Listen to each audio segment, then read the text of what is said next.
Alors, on va voir le fameux Power Windows avec le tracking au sein directement de l'étalonnage.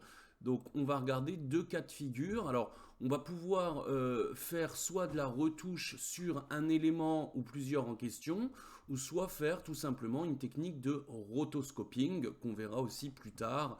La rotoscoping, c'est l'art de venir en fait détourer un ou plusieurs sujets pour pouvoir mettre en arrière-plan un autre élément graphique. Alors là, je vais travailler sur, dans un premier temps, ce plan, et puis après, on verra sur une mise au point. Donc l'idée, c'est de se dire que, par exemple, ici, j'ai mon plan, et j'aimerais bien effectivement que l'affiche publicitaire, ici, Pepsi, elle soit, en termes de saturation de couleur, un peu plus, justement, colorée. Pour la simple et unique raison, c'est que on sent que c'est un peu laiteux, c'est un peu faible en termes de saturation et de contraste. Mais je veux juste impacter effectivement cette affiche et pas le reste. Donc ici j'ai mon plan, je vais aller dans l'étalonnage. Ici je vais travailler à même ce nœud pour la démonstration, mais souvenez-vous en fait avec les différents types de nœuds que je vous avais montré, les différentes combinaisons et associations. Donc ici, pour faire cette technique, on va utiliser deux choses. On va utiliser ça, c'est le fameux Power Windows. Donc le Power Windows, en fait, il se présente avec des formes primitives, même avec une plume pour faire un tracé libre. Et puis, il va falloir aussi l'associer avec le fameux tracker lié au Power Windows, comme on peut voir. Donc l'un travaille avec l'autre. Ce qui veut dire que par exemple, ici, je vais choisir une forme primitive, le carré. Donc, je vais cliquer dessus et là, on se retrouve maintenant avec un rectangle.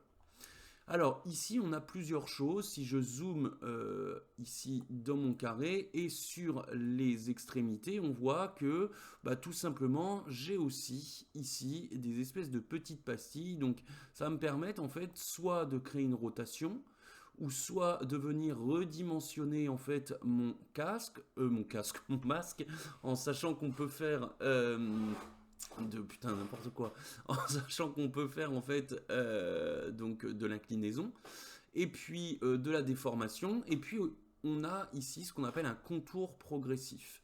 Donc l'idée déjà, c'est que je vais vous faire voir un petit peu comment faire. Donc très grossièrement, je vais juste le faire ici, ici, hop, ici et ici dans un premier temps. Et souvenez-vous, en fait, je vais venir ajouter une sortie alpha pour pouvoir afficher uniquement en fait le masque du Power Windows.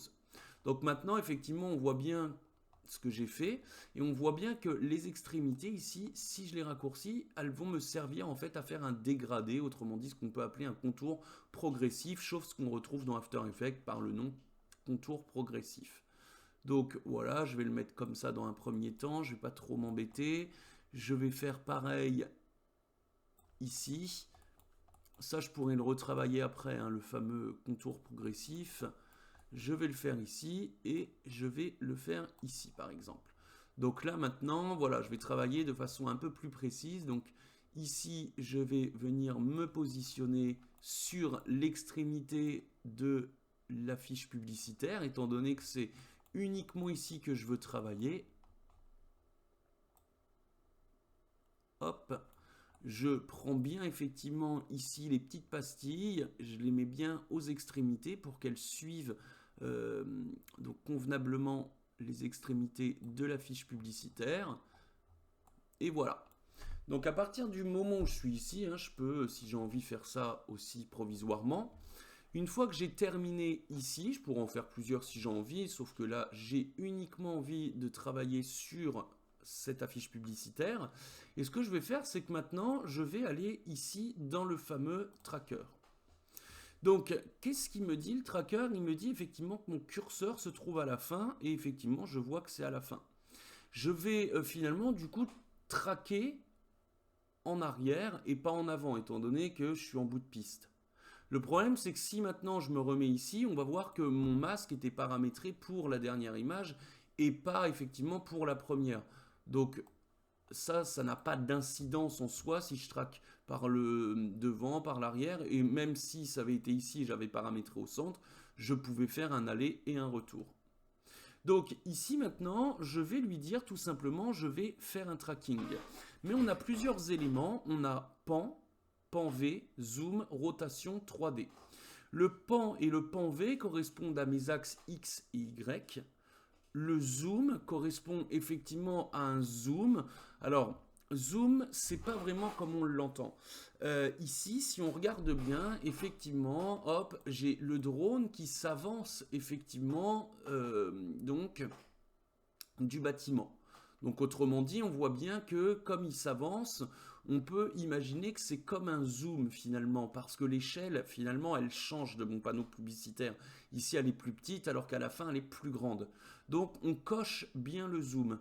Les pans, on voit bien en fait qu'on peut travailler sur les axes X et Y, même si ici ils sont très faibles, ils existent.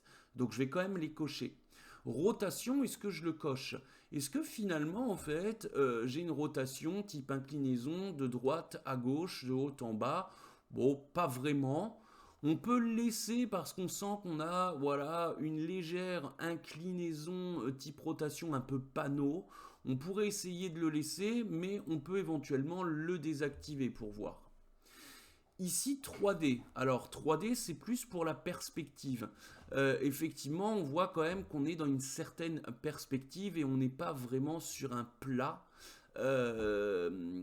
C'est pas comme si, par exemple, j'avais filmé un mur et j'avais très peu bougé avec la caméra. Là, auquel cas, on aurait pu décocher la 3D. Donc ici, je sens quand même que j'ai une perspective, donc je vais quand même laisser cocher 3D. J'ai juste désactivé rotation et je vais voir un petit peu ce que ça donne. Donc maintenant, ici, vous voyez, en fait, je vais venir traquer en arrière. Donc il suffit en fait de cocher ici et je vois maintenant que j'ai un tracking vers l'arrière avec des cibles qui se sont en fait appliquées sur mon affiche publicitaire et je vois maintenant que mon masque suit convenablement. Je pourrais, si j'ai envie, à un moment donné, me dire, ouais, ici, j'aimerais bien faire une petite modification. Donc, si on regarde bien, ici, j'ai une première clé, j'ai une deuxième clé. Ici, ma première clé, c'était en lien, effectivement, avec ce que j'avais placé. Et quand j'ai lancé le tracking, ça a enregistré sa valeur. Et ça a terminé sa valeur. Et comme ça a terminé la course avec une nouvelle valeur de tracking, bah, du coup, ça m'a enregistré une clé. Mais rien n'empêche de modifier si j'ai envie, par exemple, ici, et me dire, par exemple, si je veux apporter une petite modification ici, et éventuellement ici et ici, par exemple, voilà, de me dire maintenant, j'enregistre ici, boum, la petite clé. Alors, je me suis trompé déjà. Hop, c'était pas ici, autant pour moi, c'était celle-ci. Voilà. Je modifie un petit peu ici. Bon, je fais ça très rapidement hein, pour comprendre vraiment le propos. Et il suffirait en fait, boum, de mettre une petite clé ici. On voit maintenant que ça m'a mis une petite clé. Voilà. Donc voilà en gros un petit peu comment on peut procéder. Donc maintenant, si je regarde effectivement, je connecte ma couche alpha et effectivement, maintenant, je me retrouve à avoir uniquement détouré le panneau publicitaire. Donc ici, si je déconnecte ma couche alpha, je me dis j'aimerais bien en fait qu'il se désaffiche. Souvenez-vous, en fait, j'ai juste à cocher ici et mettre ça en off. Et voilà. Donc l'idée maintenant, c'est de se dire que ce panneau publicitaire, j'aimerais bien éventuellement, effectivement, lui rajouter de la couleur. Bah, si on regarde ici le nœud, si on regarde bien l'intérieur du nœud, on voit bien effectivement que j'ai une couche grise et j'ai juste le panneau publicitaire ici de détouré. Ce qui veut dire que maintenant, chaque élément ici, colorimétrique ou autre que je vais toucher, ne vont s'affecter uniquement que à l'intérieur de ce masque. On peut voir en fait sur le nœud. Donc si maintenant je mets de la saturation, on voit effectivement que la saturation ne s'ajoute uniquement que sur le masque. Si je change ici la teinte, on voit que ça s'affiche uniquement que sur le masque. Donc ce qui peut être intéressant, c'est qu'effectivement, si je regarde avant et après, bah effectivement, la fiche publicitaire était quand même très désaturée. Donc je vais réinitialiser et puis je pourrais la resaturer un petit peu plus. Je pourrais éventuellement en fait travailler un petit peu plus ces contrastes, le pivot en fait du contraste pour éclairer un petit peu plus ça et voilà. Puis on peut voir avant et après, on voit quand même que je fais ressortir davantage effectivement cette affiche publicitaire et uniquement cette affiche publicitaire. Ce que je pourrais faire éventuellement, si j'ai envie effectivement de ne plus impacter cette affiche publicitaire, mais uniquement par exemple le reste, souvenez-vous, on peut, comme on a vu dans le masque magique, sauf que là ce coup-ci, on ira ici dans la couche alpha. Et vous voyez ici en entrée, donc j'ai bien mon entrée ici en blanc, qui représente effectivement la fiche publicitaire, mais en sortie, je pourrais inverser ça. Et du coup, effectivement, là, si on regarde, j'ai carrément le décor. Et ici, en zone grisée, j'ai la fiche publicitaire, ce qui veut dire que c'est effectivement ce que j'ai détouré. Et on le voit ici en noir. C'est-à-dire que maintenant, ici, la saturation ne va affecter que le contour, donc le paysage, et pas la fiche publicitaire. Il suffirait de changer pour voir effectivement que ça n'impacte que le décor. Donc moi, ce qui m'intéresse, voilà, c'est juste, hop, de retourner ici, donc en sortie avec la fiche publicitaire, et puis de travailler sur ça, travailler éventuellement un peu le contraste ici, jouer un petit peu avec le pivot, éventuellement rajouter un petit peu de détail, histoire que ça sorte plus. Et puis maintenant, si je retourne dans le montage, on voit effectivement que c'est pris en compte. Si dans le montage, j'impacte ma couche alpha, donc je la connecte, effectivement, je vais me retrouver qu'avec ça. Donc moi, je vais la déconnecter ici et je vais retourner dans le montage. On voit maintenant en fait que j'ai impacté uniquement ça. Donc maintenant, on va voir un deuxième cas de figure, par exemple, sur un type mise au point. On regarde effectivement ici et on voit effectivement que là, alors je vais juste, voilà, essayer de plus voir un petit peu ici, hop. On voit que la mise au point, elle n'est pas très précise, on voit que c'est un peu plus sur les cheveux, mais si on regarde bien, on voit que ça manque effectivement d'une mise au point sur le visage. Donc j'aimerais bien en fait avoir une meilleure mise au point sur le visage. Donc ça peut être intéressant. Alors, bien entendu, hein, ça ne va pas récupérer ce qu'on aurait fait directement sur le tournage, mais on va essayer de voir comment on peut effectivement améliorer ça. Toujours avec le masque magique, donc effectivement ici je me retrouve bien avec ce plan en question. Je vais juste voilà, dézoomer un petit peu. Bon pareil, hein, je vais faire ça que sur un nœud. Je vais aller dans mon Power Windows et puis je me dis en fait qu'est-ce que je vais prendre. Alors je pourrais prendre la plume si j'ai envie et puis venir en fait détourer ici, donc comme ça, et fermer ici effectivement mon masque. Bon, je vais faire réinitialiser le nœud parce que moi, je vais prendre tout simplement ici le cercle. Je vais cliquer sur le cercle et ça va marcher, hein, pareil, de la même fonction, de la même façon qu'avec le masque magique que j'ai fait juste avant. Donc, je vais juste, hop, créer une petite rotation comme ça. Je vais faire ça. Je vais connecter ici, donc, une sortie alpha. Je vais venir regarder en fait, comme ça, hop. Je vais regarder comme ça, c'est pas trop mal. Un petit coup de contour progressif, comme ça, hop. Voilà. Donc, pour le moment, je me mets comme ça. Je vais juste enlever en fait, clac, la sortie alpha.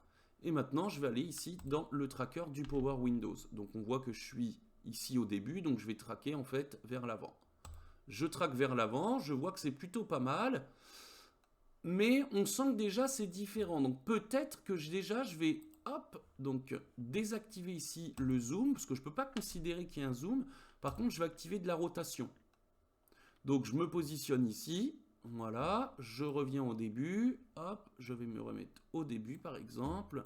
Je vais me repositionner comme ça, éventuellement comme ça. Hop, et puis de nouveau, je vais traquer. Ok. Je vais peut-être enlever la 3D, pareil. Hop, au niveau de la perspective, je vais regarder ce que ça donne. Je vais enlever la 3D et je retraque. Ok, ça me semble un peu mieux quand même. Donc je trouve que c'est pas mal. Ici, je pourrais peut-être éventuellement modifier un petit peu tout ça. À ce niveau-là, je trouve effectivement que ça bouge pas mal. Donc peut-être que je pourrais remodifier un petit peu ici, clac, et enregistrer, hop, une clé. Du coup, il faut faire attention parce que maintenant, comme j'ai modifié ici, effectivement, ça va impacter. Donc, je vais revenir traquer en arrière, hop, tac, je vais, hop, me repositionner comme ça, enregistrer par-dessus la clé, et ainsi de suite, jusqu'à ce que j'obtienne quelque chose de plutôt pas mal. Bon, là, ça me semble pas mal. Je vais pas aller plus loin, effectivement. Voilà, bon, je pourrais effectivement me remettre un petit peu plus comme ça dans cette zone, ajouter une clé ici, et ainsi de suite. Hop, faire ça, réajouter une clé, hop, voir si je peux pas essayer d'améliorer un peu. Ici, boum, ainsi de suite. Bon, vous voyez maintenant l'idée. Hop, je pourrais éventuellement faire ça, hop, ajouter une clé. Donc maintenant, ce que je vais faire, c'est que je vais faire en sorte ici de n'affecter que ça. Donc pareil que tout à l'heure, hein, on voit effectivement qu'avec la sortie alpha, mon masque ici est bien donc positionné comme ça. Je pourrais faire le contraire. Maintenant, moi, ce qui m'intéresse, en fait, c'est de n'impacter, en fait, que, hop, uniquement cette zone. Donc, ce que je pourrais faire, c'est qu'on voit effectivement que si je zoome, ici, j'ai quand même du flou. Donc, je pourrais essayer de mettre du détail pour voir, et on voit que ça rajoute un peu de détail, ou au contraire, ça en enlève. Donc, je mets un peu de détail, et puis peut-être que ici, je pourrais venir dans les flous, comme on a vu en fait avec le masque magique, et puis travailler un petit peu, voire à travailler ici le rayon, peut-être de diminuer un peu le détail. Alors comme je disais, hein, on n'obtiendra pas ce qu'on a vu avec une caméra, enfin ce qu'on aurait fait plutôt avec une caméra, mais on peut voir avant et après, et on voit effectivement que c'est quand même un petit peu mieux. Voilà, alors maintenant, on ne pourra pas faire des miracles, on pourra quand même avoir des choses plutôt pas mal. On peut voir avant et après, c'est quand même mieux. Mais vous voyez, si on avait fait directement sur le tournage, ça aurait été bien mieux. Maintenant, on va regarder effectivement ce que ça donne dans la lecture. Vous voyez, avant et après. Donc là, c'est pas trop mal. Par contre, effectivement, alors, les petits détails en fait sur la peau, ils vont ressortir. Donc peut-être qu'on pourrait essayer de regarder un petit peu comment on peut... Parce que vous voyez là, ça ressort pas mal. Donc il faut essayer de doser. Hop, on peut essayer voilà, d'adoucir un petit peu tout ça ici. Peut-être jouer un peu avec le contraste ici. Un peu avec le pivot et d'essayer en fait voilà, d'obtenir quelque chose. Hop, de pas trop mal, sans non plus trop impacter ce qu'on pourrait appeler les impuretés du visage. Voilà, je vais en mettre un tout petit peu de contraste ici, je vais contrebalancer ici, et voilà. Donc là, effectivement, c'est un peu mieux. C'est pas encore ça, mais finalement, c'est un peu mieux. Là, peut-être que j'ai un peu trop d'accentuation, donc peut-être que je pourrais légèrement diminuer. Et je regarde avant et après, c'est toujours un peu mieux. Voilà, on peut essayer de récupérer les choses un petit peu comme ça. Peut-être que je pourrais essayer, vous voyez, alors là, hop, je pourrais peut-être essayer comme ça. Peut-être teinter un peu plus dans les rosés, histoire que, voilà, on ait quelque chose de plus sympa. Et voilà.